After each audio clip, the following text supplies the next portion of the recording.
we put him on Linda's piano bench, and the dog looked like he was reading their music. I mean, it's like he understood what was going on. So I had my tripod, next to the window behind me, so I got the shots. But we had a lot of really funny things like that where the dog seemed to get it. He realized he was a star and made the most of it.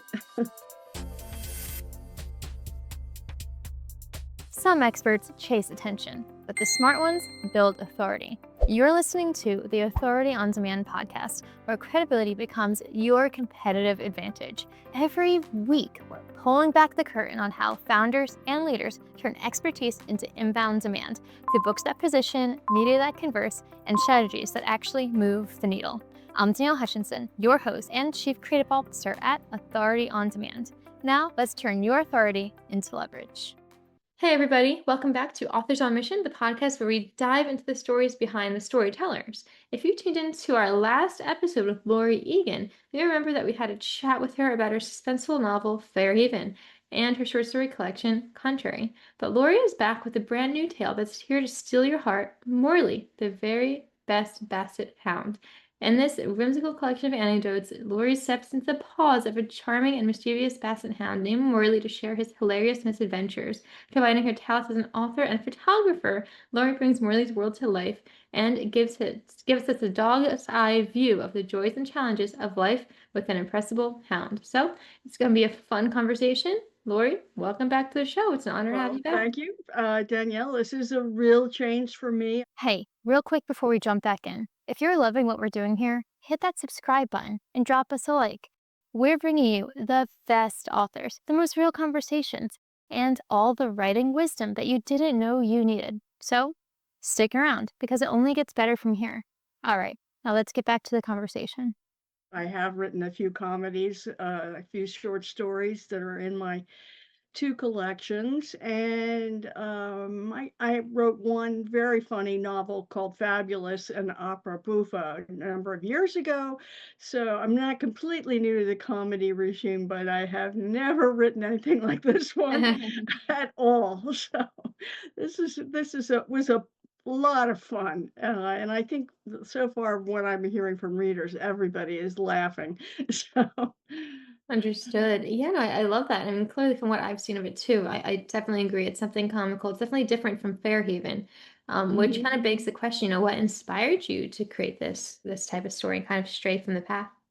Well, I grew up with beagles, and I had a beagle a little bit later in life. So, the hound mentality was already in place. Although beagles are very, very different animals than basset hounds.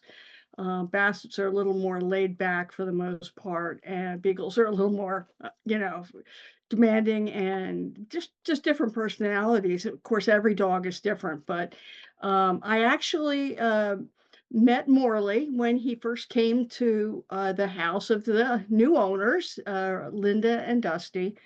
And as a photographer, I was taking pictures of him from a fairly young age, and then they were taking some pictures, obviously, too.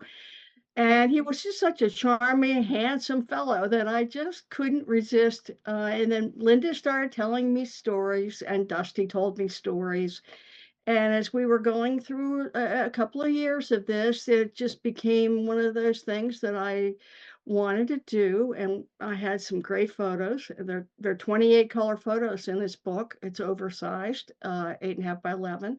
And I just, he was just such a charming fellow that I just couldn't resist. And the stories were wonderful and very funny. Right, understood. And I love that too. And I like it kind of sounds collaborative then. It was multiple people giving you the pictures and you kind of combined to them, is that correct? So it's almost a collaborative effort in a way. Yeah, it was because there were some pictures that I just wasn't around to get. Like, there's two pictures of Morley standing Right. on the dishwasher, open Aw. dishwasher door. And that was just one of those fortuitous things. He climbed in to try to give the plates another lick, I think. And so Linda and Dusty got some really great photographs of him doing that. So they have a couple of photographs throughout, but most of them are mine and they're, done professionally. So, they're nice. It worked Understood. out really well. So, and he was a very calm subject. I'll show the photo of the I don't know if I can you can see it. Oh, there we go. I was gonna ask you if you could show us. Yeah. Yeah. Now, this has got a funny story because I was taking a lot of pictures of him, and, he was pretty good by and large, but we put him on a guest bed, which he was not used to being allowed on. So he was feeling pretty pleased with himself. But I had my camera on a tripod, and, was all set trying to get him to look at me, but he was sort of looking around. And then Dusty, apparently, unbeknownst to me, had a little pretzel stick that he was putting up behind my head to try to get Morley to look right at me. So the dog's eyes are going up and down. I didn't know he was doing this, so it was really funny. And then finally, the dog looked right at me, and I got the shot. But then I turned around and saw that Dusty was, had the pretzel. So we had a couple of really funny little incidents like that with the dog, and he was a good boy, but that Aw. funny. And I just, the shot was just perfect for the cover. So Absolutely, and I love that. And hey, do you mind showing us, since you have the book with you, some of those other images that you were talking about? Just give us like some context. yeah, well, there are a lot of them that are full page.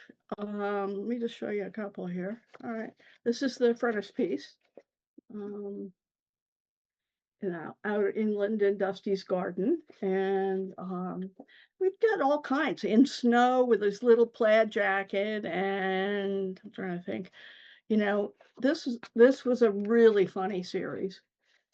I don't know if you can see that, but we put him on, Linda's piano bench, but we had to turn it around because he's so long, we couldn't put the bench this way, we had to put it lengthwise, and then we stuck him on there, and the dog looked like he was reading the music. I mean, it's like he understood what was going on. So I had my tripod, next to the window behind me, so I got the shots, but we had a lot of really funny things like that where the dog seemed to get it, he realized he was a star and made the most of it. I love that. And here's the star too. That makes it even better. Yeah. So yeah, let's transition a little bit more into some of these the writing process itself. I mean, it's fictionalized, true, but it draws on his real antics and experiences. So how did you decide to create that way? Was there a certain process that you followed to translate the real Well, life into the book? he wound up being sort of my god dog, so, I had an official capacity, so to speak, but I don't know where his voice came from exactly, because it's not the voice I used to use when I wrote Beagle stories, and, the only thing I can say, and this is gonna sound very strange, and I might have said this when we were discussing some of the stories in my last collection, I almost felt like I was channeling him. I've done that several times with other characters, but of course they're real human characters, they're not Right. dogs. But once I got his voice in my head, and then it was just really easy to do because he's got a funny little wry sense of humor, and the things that are important to him, he makes very clear, like food being the number one thing he loves, and he just the voice just came through, and so, between the stories that I heard from his parents, most of which were true that are in the book. There's one that was a story from a previous Basset Hound that Linda and Dusty owned, but other than that, in most cases, they were, stories that happened, and so he just is retelling his puppyhood from age Aw. 1 to 3, or less than 1, actually. He was a couple of weeks old when he came, and, he's 14 and a half now, so he's a senior citizen and, still at it. But, yeah, I sort of felt like I was channeling him, like he was sort of almost talking to me. I don't know, it was very strange. I can't explain it. Well, that's so sweet though, and a great way to kind of stay connected too. So I love that. This had an October release, is that correct? So it was recent. November, actually, it November. just Wow, just very came soon. out. I got the books early, and so it was actually, November 22nd. Everything's available on, Amazon and for me directly through my website, but, I did not do a Kindle or an ebook version of it because I really just didn't think this book should be in that format. So this is only a paperback, but as I say, it's oversized and it's nicely printed. And I went for the more expensive printing because, as a former book designer, I was fussy about it. And I did the layouts and everything. And then a friend of mine who is brilliant, does a lot of work with me. She used my specs and layouts and worked the book up. So we worked together on it, and it was fun. I love that. So again, more teamwork. I'm loving that part, and really great to stick to just the paperback too. That's a bold choice, but it just shows the meaning behind the book. So, well, why exactly do you think it's only for paperback though? Just to clarify for our audience, like just more genuine, more the photos, more tactile I feel. don't know. I mean, they both sort of came together, both the photos and the stories, because I was over there, with them and taking pictures and outside in their garden and whatever. But then I was hearing the stories at the same time, and I witnessed a couple of things that one, I was taking pictures that obviously fit into some of the stories. So it was sort of, I don't know which came first. Some of them, the photos came first. Mostly it was the stories that came first. So, but it really feels good to be able to do the whole package myself, and the illustrations as well as the writing and the production and layouts and typesetting, everything like that. So that was really a nice feeling. Understood. And the whole book process must have been a nice feeling in general, just being a very happy, type of book, which is very different than their previous books. I mean, you did Not mention, kidding. for our listeners today, I mean, we had talked about in our last conversation how your work often grapples with those darker aspects of human nature and psychology. So how does the lighthearted project, like, Morley fit into your creative journey? How's the transformation? Well, actually, the book that came out the month before is about as far away from Morley as you can get, and that is Jenny Kidd, which is set in Venice, and it's a psychological suspense, very much in the mold of Patricia Highsmith. This was actually the first book I published, and the publisher went out of business. So as a result, this is a revised edition with a really nice cover on it, which was taken from by one of my photo students while I was teaching a location workshop in Venice. So this is about as dark as you can get. It's very sort of exotic, erotic, strange, but yet beautiful at the same time, romantic in a strange way. And so this is about as far away from Morley as you can get, and they're only a month apart in terms of their publication date. So, people are going to think I'm crazy to do two books that are that different. But Jenny Kidd came out way, way a long time ago, and I've just cleaned it up and improved it a bit.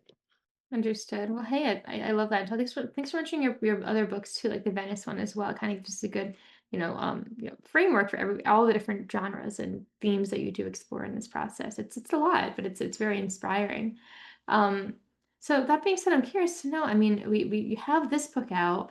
You worked well on these other ones, but anything else in the horizon that we should be looking out for? Any other projects brewing in your mind? No, no, I think this may be the last one unless Oh, I started, I got about 10 or 12 pages into a sequel for Jenny Kidd, but then I slowed down and, my health isn't good, so I'm just sort of thinking this may be the last outing for me, and maybe it's good to go out with some humor and, um, you know, eh, leave everybody with a good, happy feeling and being delighted to read such a cheerful little book, you know? Absolutely. Yeah, no, I think first off, well, congratulations on finding a spot time in life where it's like, okay, you know what? I have my ideas out there. I'm satisfied, and now people can see them and learn from them and experience them themselves. And to our audience, I mean, that just makes these books even more incredible and impactful, right? Because these are ones Yeah. that we can cherish forever now. So yeah, we'll check those out. I love it. But to transition a little bit into the writing process in that case, what was it like to just like a day by day like routine of creating this one? I'm sure it differed a lot from the other ones, but what was your routine like for creating Morley? Well, I wrote most of this back when he was, younger, and then I tried to sell it, and I didn't have any luck because it was sort of an odd book. I mean, there are a lot of books out there about people's cats and dogs and horses and whatever, but nothing quite like this one, because it's funny, and it's told from the dog's perspective, which is different, because usually the authors are, humans, and they're writing about their animals, but, this particular one, I just really felt good about it, and, I put it aside for a long while and then got busy doing a lot of other projects, and then my current publisher, who is just absolutely wonderful, Spectrum, Books in London, I asked him if he would be willing to do this book if I did the whole package, if I did the, files and the layouts and the typesetting and the photos and everything. So all he had to do was get an ISBN number and put it on Amazon. So this is not in his genre, and I wanna make that really clear, so don't submit to him for this, anything like this. But, he very kindly agreed to do the book. So we just, worked it out, and, as I say, this is not his usual type. I mean, Jenny Kidd is, the one that he just published, but this is very different, and so, and he was worried about, illustrated books getting deluged with people sending and things like that, and he doesn't really want that, but he was really nice to do me the favor of publishing this. I love that. Well, hey, that's great. Again, a great reason to have, a team on your side and have those connections like that. He was able to help you out with it. Yeah. That's so sweet that he did. Yeah, he's a wonderful guy, and I'm just so pleased to, I don't remember how many books he's published of mine now, but he, pretty much cleared off my desk, and these absolutely do clear off my desk, these last 2 books, Oh, and, so, we've been working together for a couple of years, and, he's just been great. Very, very happy with him, and that's I think he's pleased to have me. I mean, his father is the editor, and for the Morley book, his father was giving it a cursory edit as usual, but he couldn't find any mistakes, and he was so frustrated. He kept reading it over and over again, and he still didn't find any mistakes. So I was, that pleases me to hear that. But yeah, we had a good time. absolutely. Yeah, I mean, it's always good when you have such a great partnership like that. So anybody listening today, I Mhm. mean, take a page from Lori's book, like maybe reach out to him as well or find somebody else that, best matches your style or whatever, but you have to make sure you have that quality relationship. Super important. So yeah, as we begin to wrap today, Lori, I'm curious if you have any other thoughts to share with the audience, any writing tips that you've carried on throughout your various books. What do you think? Well, if we have a minute, I would like to just read a little bit of Oh, something that is the epilogue, absolutely. and this was written by Morley, and I just gives you a little flavor of him. And so he's now summing up the book, in which Morley expounds on his philosophy of life. Okay. Uh, he says, 1, life is eating. Let me ingest whatever and whenever I wish. Rare roast beef and ice cream in particular, but ham, lamb, chicken, pork chops, cookies, muffins, and cakes are also excellent. 2, life is sleeping.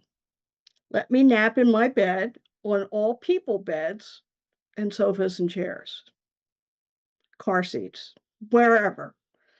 Schedule after breakfast nap, mid-morning snooze, post I can't read it, post noon swoon, and all kinds of other moments of deep slumber. Hounds require a lot of beauty sleep. 3, life is living and loving. Let live and let love, except cats and poodles. 4, oh, and did I mention eating? So, if there's any philosophy in this book, I think the one saying "Let live and let love" is really appropriate for this dog. I mean, that's the way his personality is, and I think that right now, considering all the stressors we're having, in the world at the moment, this is a lovely change, and it's fun, it's light, it's 96 pages, so it's not overly long, and it could be read by adults, obviously, or by even by children that are a little bit like 12 or 13, but it could be a parent reading to a 10 or 11 or 12-year-old. So, it could be a sort of family fun evening or something like that. But I had a lot of fun. This is a very wry book. And I think a lot of people will find it, even if you're not a dog lover. Understood. Yeah, well, hey, I love that. And you're right, it does have a very wide audience range, and you Hmm. find that joy and the humor and then the peace from reading it. So, yeah, I mean, thank you so much for sharing that with us. It's really great to have you back on and to hear this other side of your writing, totally different than the others, but so important. So, it's been an honor to have you back on. Thank you. Well, I always enjoy talking to you. You always ask good questions, and it's fun, and I really appreciate it because this book is different, and I'm glad to get it out there, and I hope everybody will have a look at it because it's fun. All right. Well, there you go, guys. We're going to put the links in the description box of this podcast today. So you can always go ahead and click over and learn a little bit more about Morley along with Laurie's other books as well. So, yeah, I mean, as you've learned, Laurie is an artist of immense range from the suspense of Fairhaven to contrary to this irreplaceable charm of Morley. So, check it out. And thank you so much for joining us on this deep dive today. Be sure to check out the copy and in the meantime, keep writing, keep inspiring, and keep leading. We'll see you next time on the Authors on Mission podcast. That's a wrap on another episode of the Authority on Demand podcast. If today's conversation sparked something in you, don't keep it to yourself. Share this episode with a founder or leader who's ready to stop being the best kept secret in their industry. If you want to turn your expertise into inbound demand, head to authorityondemand.com to see how we help clients go from unknown to in demand. I'm Danielle Hutchinson, and I'll catch you on the next one. Now, go build some authority.